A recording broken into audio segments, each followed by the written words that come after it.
Ladies and gentlemen, following up with the latest updates on the ongoing war on Iran and the latest development in the region, we are delighted to be joined over the phone by Dr. Hassan Wagih, Professor of Political Science. Good evening, Doctor.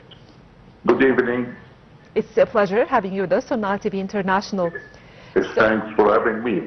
Thank you, Doctor. Is there, in point of view, is there a possibility of a peace settlement and a positive response from Iran before the 6th of April deadline that was announced by the U.S. President Donald Trump? A possibility still, but the situation is so complicated. Mediation is going on. Egypt is exerting all can exert when it comes to de-escalating and sending initiatives. But, well, let us say that the nature of the conflict now, every party would need to be decisive, to make a decisive result. So each party is hurting more the other. And, you know, the language, the action, the methods are going everywhere. You have seen here the Iranians lately are condemning hitting their universities and the research centers, and they are very justified in feeling so.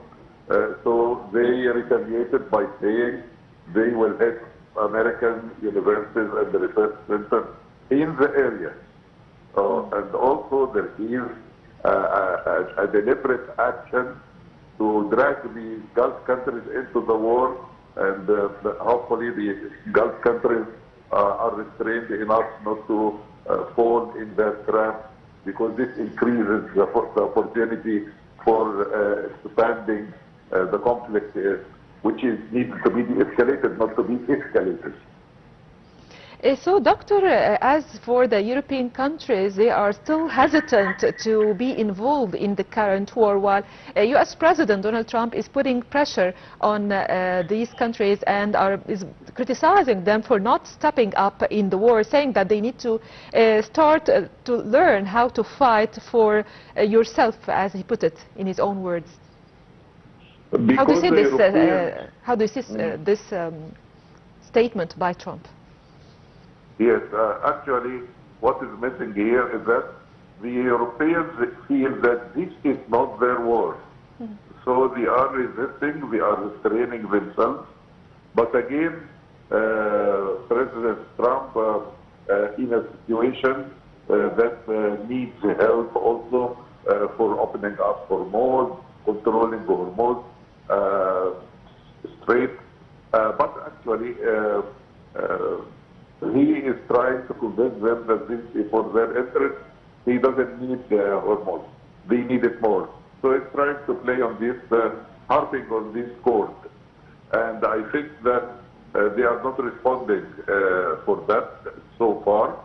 And I think that this might lead to a settlement before the 6th of April.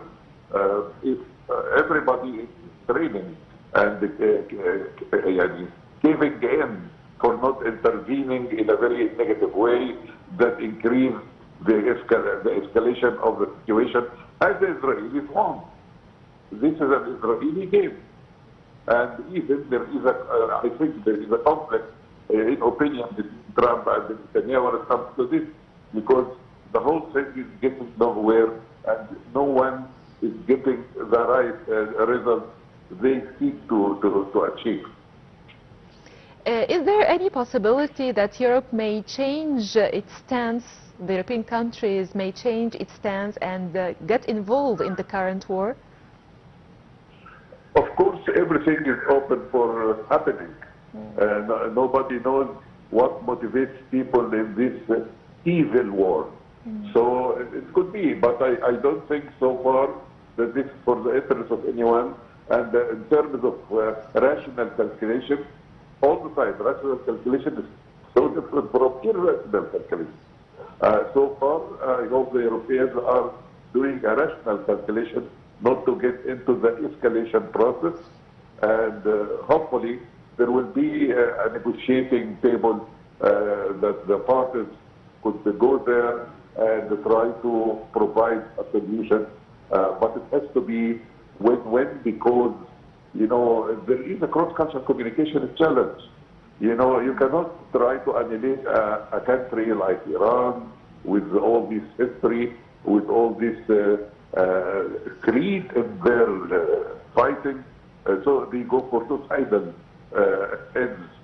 So I think you have to do something that would make it a win-win situation.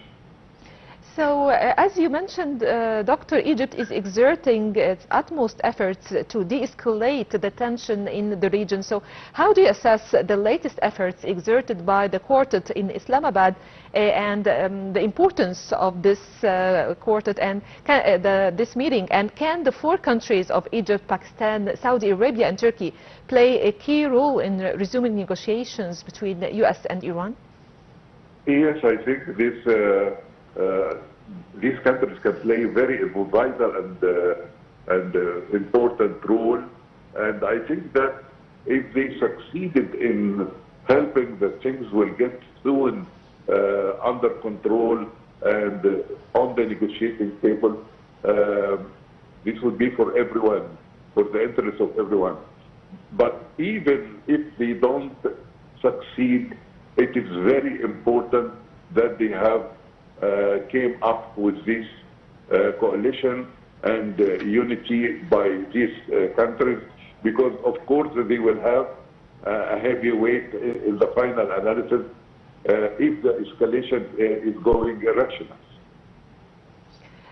To what extent is there an alignment in the point of views of the four countries, Egypt, Pakistan, Saudi Arabia and Turkey, concerning how to settle or how to reach a way out and a solution to the ongoing war?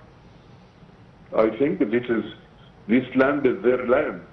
I think that the interest and the calculation of loses and winning would get them to be united, to unite their front.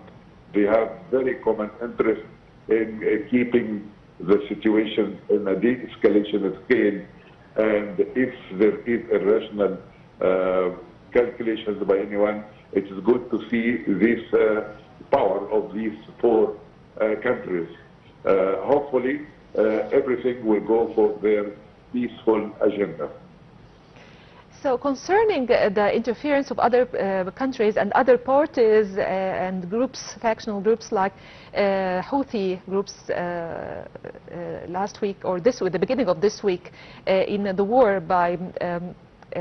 to what extent do you say this escalation is a win card, or can Iran put pressure on the negotiating parties and on Israel and the United States to achieve more gains? Yes, as I've said, from now on till 6th of April, if there is a hidden agenda and a hidden intention to negotiate, of course every party is trying to go for what we call it negotiation under bombing, negotiation under zero-sum mentality, unfortunately. And zero-sum mentality would tell those players to open up situations for more pressure for negotiation later on. Hopefully this will end soon. Thank you so much, Dr. Hassan Wagih, Professor of Political Science, for your information and insight and for being with us on Nile TV International. And thank you everyone for watching.